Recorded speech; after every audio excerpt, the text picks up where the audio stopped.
Hey everybody, Mr. The Fanboy here, back for another video, and this is my salute in history with Japanese professional wrestling, or pro-rezu, as they call it.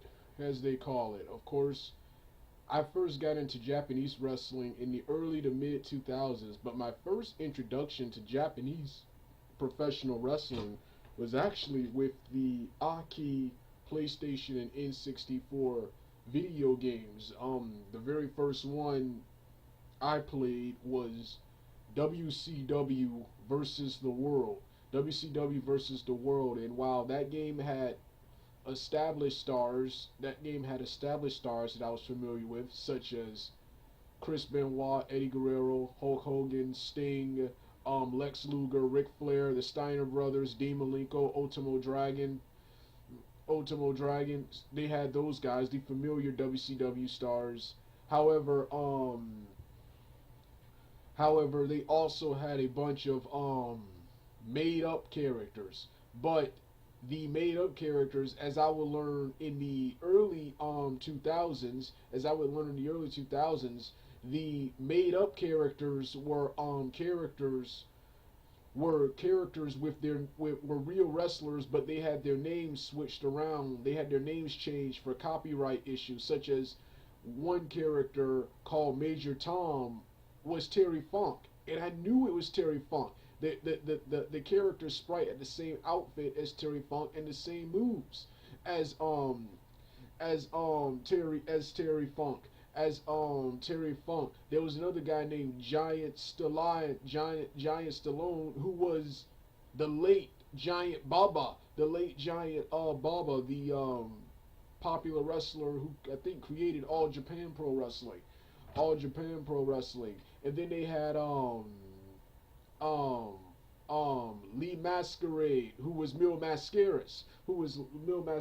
legendary Mil Mascaras.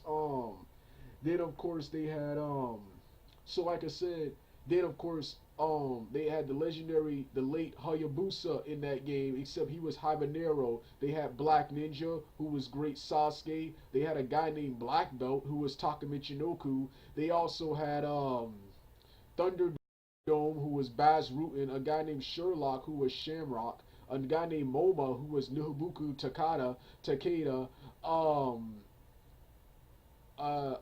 Then of course other guys like a guy named David Harley, who was Sabu, and a guy Overdose, who was the late Road Warrior Hawk during his singles run in Japan. During his brief singles run in Japan. So like I said, the names of these wrestlers, the fictional names of these wrestlers were quote unquote real professional wrestlers, man. We're quote unquote real professional wrestlers. We're quote unquote real professional we're real professional wrestlers, and that's what I learned. And see, I've always been a multiple wrestling company guy. Do not watch one wrestling company, and it never really been a WWE fan. They had all the stars. So like then when WCW went out of the business, they were the only company in town. So that's when I learned more about WWE. But then I learned then in the early 2000s with the DVDs, the Chris Benoit's Hard Knocks DVD. I got to see his matches in Japan. His match with Jushin Liger, his match with Eddie Guerrero, where those two met, and I got to see his match with the Great Sasuke, Great Great Sasuke, Great Sasuke.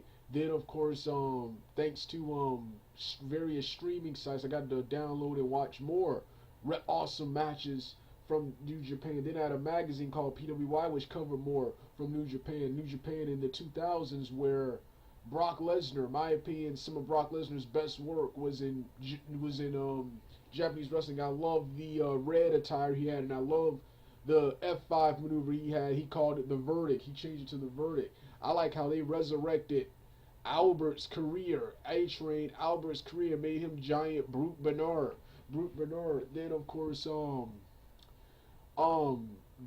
Johnny Stromboli, Mark Jindrak, and Matt Morgan also had success there. So one of the things I love the most about Japanese wrestling, besides their awesome wrestlers, were wrestlers here in the United States who weren't given a chance to succeed, who weren't given a chance to succeed or just couldn't succeed here, or wrestlers who, in my opinion, this is a lot of wrestlers for WWE. This is actually every wrestler for WWE. Wrestlers who were watered down. You get to see you got to go to Japanese wrestling where Japan let these guys wrestle. Hulk Hogan, man, totally different wrestler in Japan. The territories in WCW than he was in WWE. In WWE, Hogan was terrible. A couple of punches, a big boot. You may get a body slam here or two, but in a leg drop. That was it. That was it. In Japanese wrestling, you see chain wrestling, stiffer strikes, stiffer strikes. Instead of the leg drop, you see he does the axe bomber, the clothesline. He does the axe bomber, the clothesline. You see various power moves, suplexes, German suplexes, belly to bellies, in Inzagiri in one fight. Hogan does not get credit for the wrestler he was. He gets the credit for being the entertainer. For being the entertainer, he's a larger than life Hulkamania persona, but he doesn't get credit for being the wrestler he was back in the day, man. Back in the day, the late Bam Bam Bigelow. Some of his best stuff was there. Vader, monster in Japan and in WCW. Jericho. Some of his some of his best stuff. I thought Jericho, some of his best stuff was throughout the '90s, starting with Smoky Mountain Wrestling,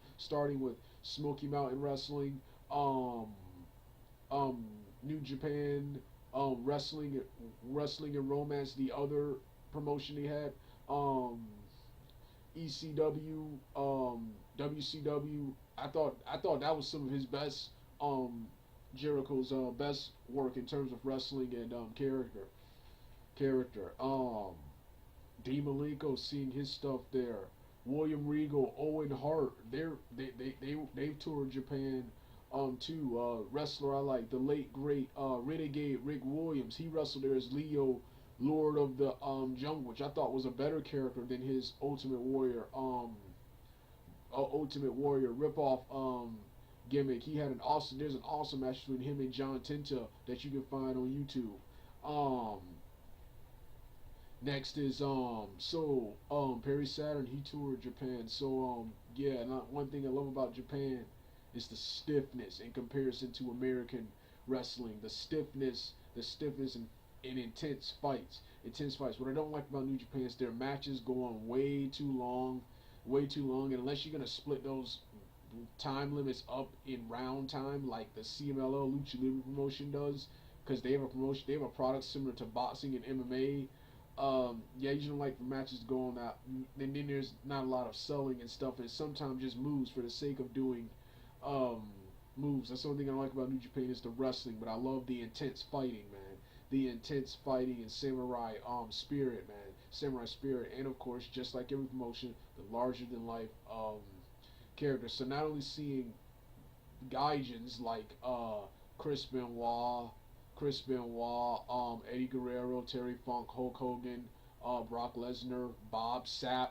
I thought he was best at pro wrestling. He's good at pro wrestling, and terrible at MMA and kickboxing.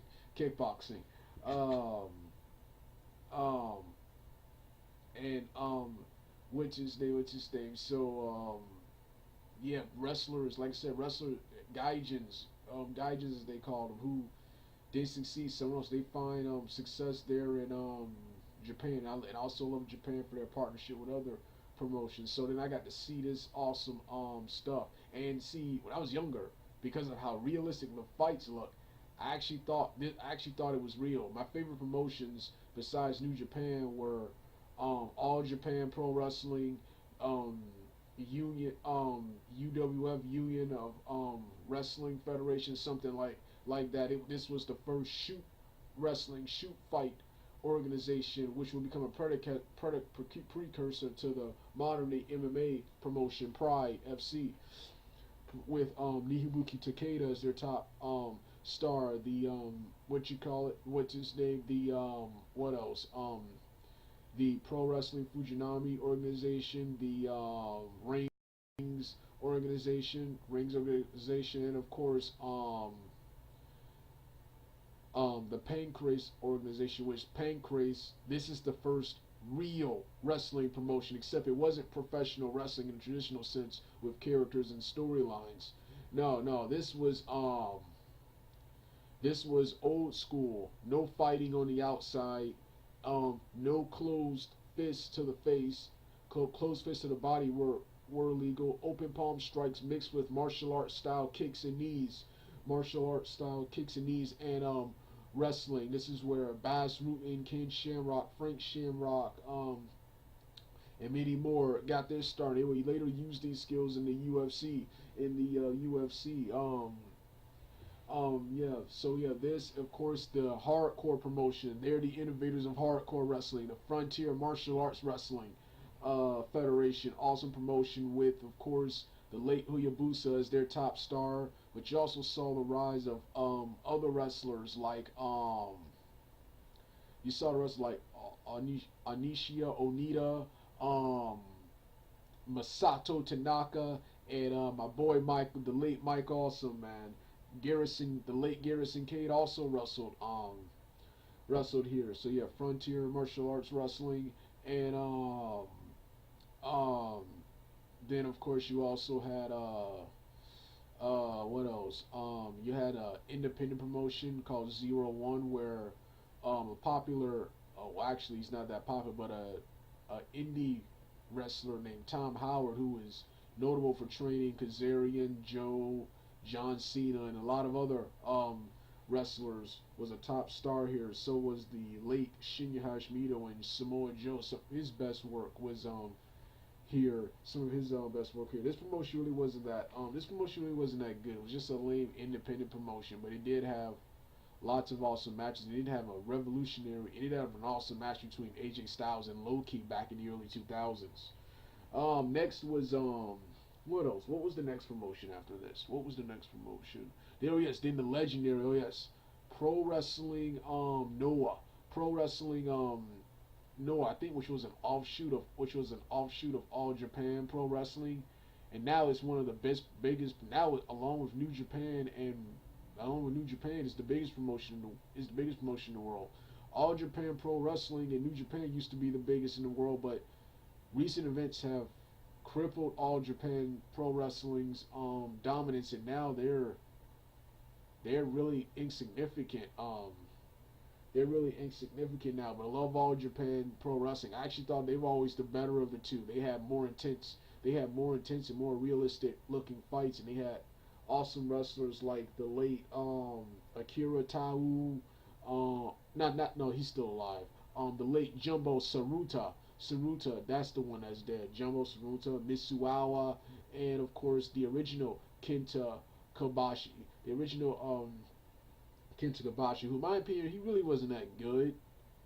But he really wasn't that good. He really wasn't that good in comparison to his protege Kenta, who is now Hideo Itami and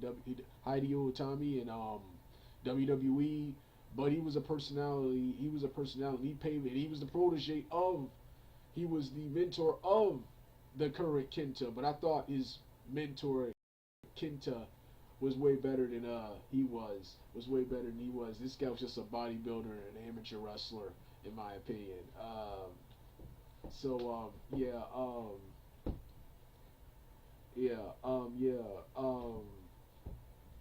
So yeah, I love their fighting style. They called theirs the King Rhodes style, something like that.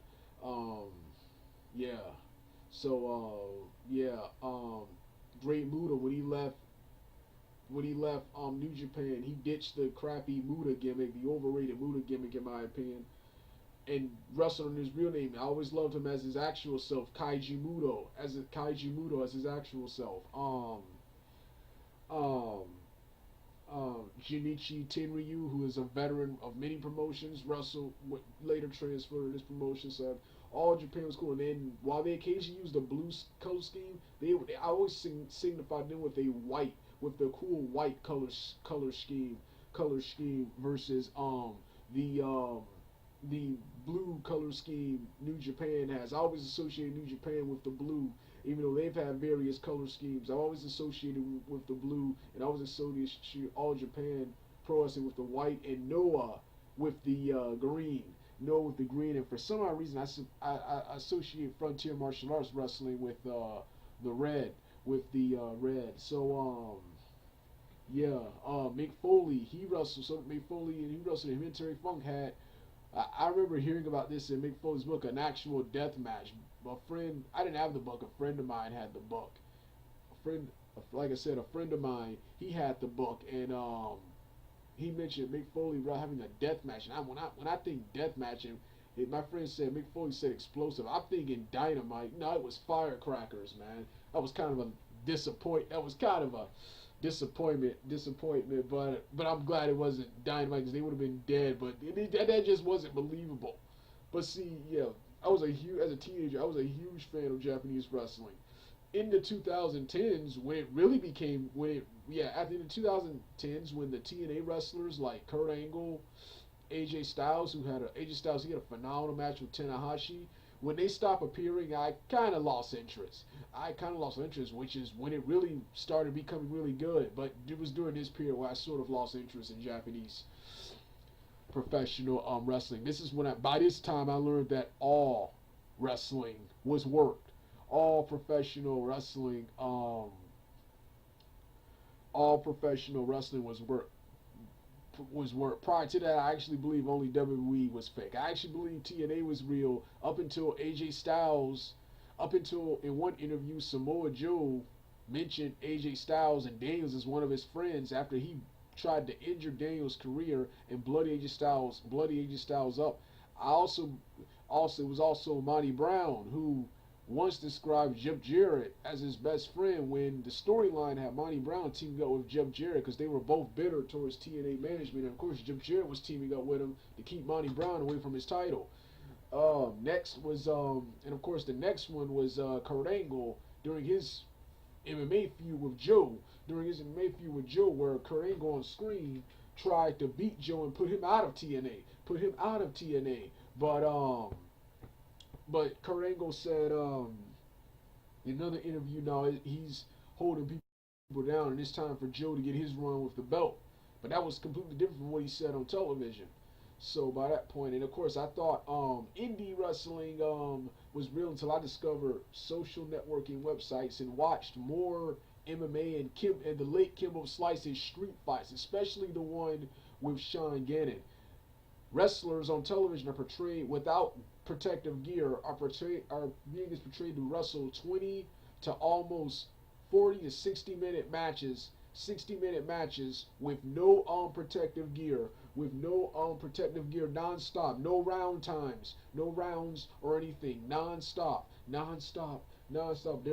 portrayed as being able to wrestle that with minimal injuries and minimal depths. Yet if you watch a Kimbo Slice street fight, well, the late Kimbo Slice's street fights, the earlier fights in the parking in the backyard, they ended in a couple of seconds. Then his longest one was about 10 to 11 minutes with Sean Gannon. This guy was a previous fighter first. So this is when I learned that all wrestling was work. But when I stopped watching New Japan is when it really got good, because this is where the legendary Prince Devitt. I hate Finn Balor in WWE, but I love Prince Devitt. Where Prince Devitt came up with the revolutionary Bullet Club. Came up with the revolutionary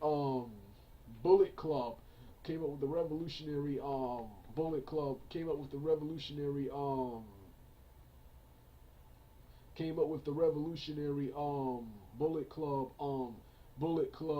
Stable. He was the creator of this legendary stable that has revolutionized wrestling in New Japan. See, having multiple stables of wrestlers interfere in matches, that's completely a no-no in New Japan. See, in New Japan, the storyline is always about fighting spirit, so even the bad guys who cheat fight fair and square. It's all about honor and fighting spirit.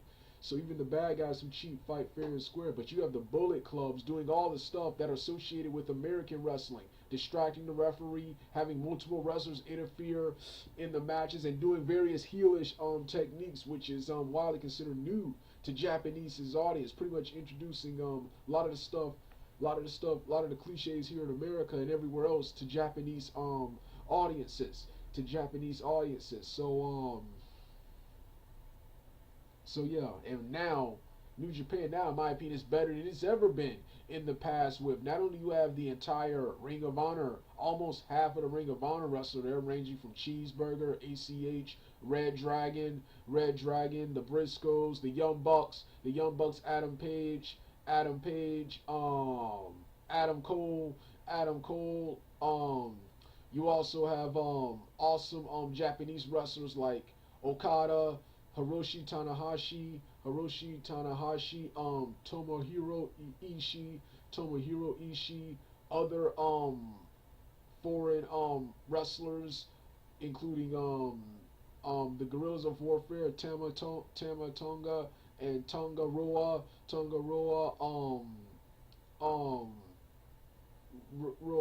Bad Luck Fail, the veteran wrestler Hiroshi Tenzin, Tetsuo Naito, Tiger Mask, Ford, many more.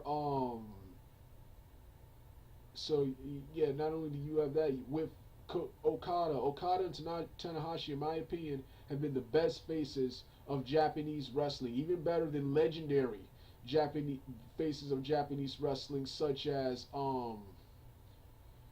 Antonio Inoki and Akira Maeda, who I was also introduced to through the WCW versus the World video game. Legendary wrestlers like that. These, in my opinion, are the two bestest. So yeah, like I said, New Japan is better than it's ever been. New Japan wrestling is better than it's ever been. It sucks that Japanese wrestling as a whole is not as good as it once was. It's kind of losing popularity out to real fighting, MMA, but it's still big. There. And New Japan is now trying to make strides to become the biggest in the world and compete with WWE.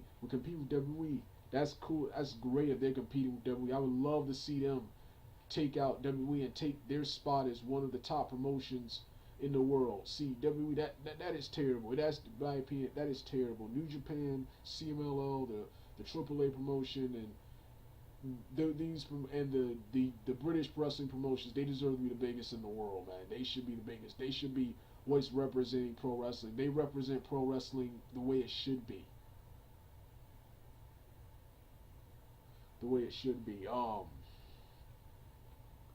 Yeah, and like I said, and I love Kenny Omega's being the guy in ring, being just a normal Ring of Honor guy, to being the top heel, and now leader of the Bullet Club in Japan. Love the Young Bucks. They've actually improved as wrestlers. They were always good wrestlers, but the problem I have with them is that most of their matches consist of spots after spots. There's not a lot of storytelling in a lot of their matches, man. That's the only problem I have with Young Bucks. They're starting to become better at combining their spots and stuff with storytelling. Yeah, like I said, just a phenomenal product, man. Phenomenal product. Well, and of course now they have the partnership with Pro Wrestling Noah. With Pro Wrestling Noah, of course, in my opinion, I haven't been watching none of Noah since the top guy, Kenta doesn't wrestle. Kenta doesn't wrestle there anymore. Chris Hero. But I am mildly interested. Chris Hero is now on their roster. So and Marufuji, another wrestler from Noah, I've seen him here in the States. Marufuji is there. He had last year. He had an awesome fight with Okada last year. So with that being said, then other Japanese wrestling legends like I mentioned Hiroshi Tenzin, but there's also my boy Mashiro Chono from the NWO Japan angle. Yeah, that guy was awesome. The gimmick. So like I said, so many awesome New Japan and awesome wrestling product. Well, this was my salute in history of Japanese wrestling. All right, I'm done. I may talk about each promotion individually. I may talk about each promotion individually, though. Yeah, I am gonna do that. But this was my salute of all of Japanese wrestling. All right, I'm done.